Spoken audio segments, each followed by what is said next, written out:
Hi friends, আজ আমরা জানব বাংলা সাহিত্যের শেকড় কোথায়। হাজার বছরের পুরনো কোন রচনায় প্রথম ধরা পড়ে বাংলার রূপ? উত্তর একটাই, চর্যাপদ। চর্যাপদ নিয়ে কথা বলার আগে জেনে নিই চর্যাপদ কি।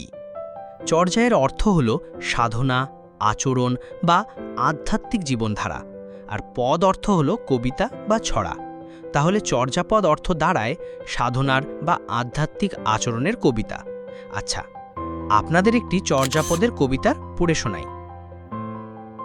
গগনে গগনে গগন নাদ বাজে, অচিন পটল খুলিল এ আজি। সহজ অর্থ, আধ্যাত্মিক জগতে এক অদ্ভুত সুর বাজছে। আজ অজ্ঞতার পর্দা সরে গিয়ে সত্য প্রকাশ পেয়েছে। সার কথা, সাধনার মাধ্যমেই সত্যকে উপলব্ধি করা যায়। এবার আসি চর্যাপদ আর বাংলা সাহিত্যের মধ্যকার সম্পর্ক নিয়ে। চর্যাপদ হল বাংলার প্রাচীনতম সাহিত্য।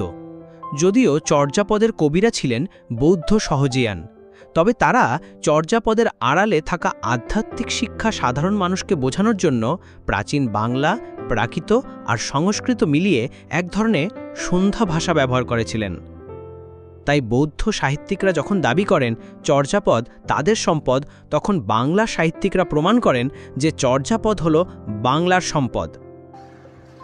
এবার জানব এই চর্যাপদের আবিষ্কার নিয়ে। বহু শতাব্দী আগে চর্যাপদ হারিয়ে গিয়েছিল কালের গভীরে, যা খুঁজে বের করা ছিল খুবই কঠিন। পরে ১৯০৭ সালে নেপালের রাজদরবারের গ্রন্থাগারে তালপাতার পুঁথি থেকে পণ্ডিত হরপ্রসাদ শাস্ত্রী এটি আবিষ্কার করেন। অনেকে বলেন চর্যাপদ নেপালে কেন পাওয়া গেল, বাংলায় কেন নয়? এর উত্তরটা এইভাবে বলা যায় যে চর্যাপদ বা চর্যাগান নেপালের সন্ন্যাসীদের হাতেই সুরক্ষিত ছিল। পাল আমলের পর যখন সেন আমল শুরু হয়, তখন সেন আমলের রাজারা বৌদ্ধদের তেমন গুরুত্ব দিতেন না এবং তাদের ওপর দমনপীড়ন চালাতেন।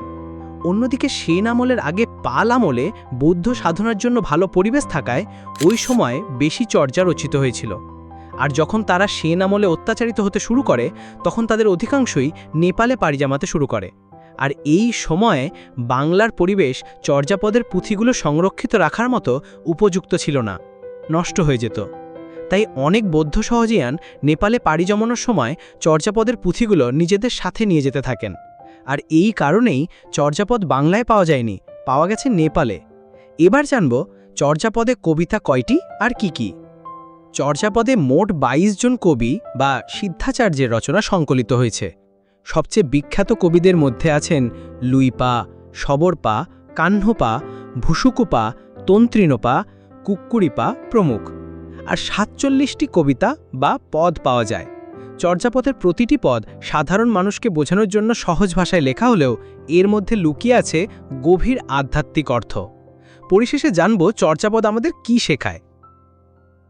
চর্যাপদ আমাদের শেখায় মানুষের জীবনের কষ্ট, প্রেম, সংসার আর মুক্তির পথ। সত্য ও মুক্তি খুঁজতে হলে বাইরে নয়, ভেতরে তাকাতে হবে।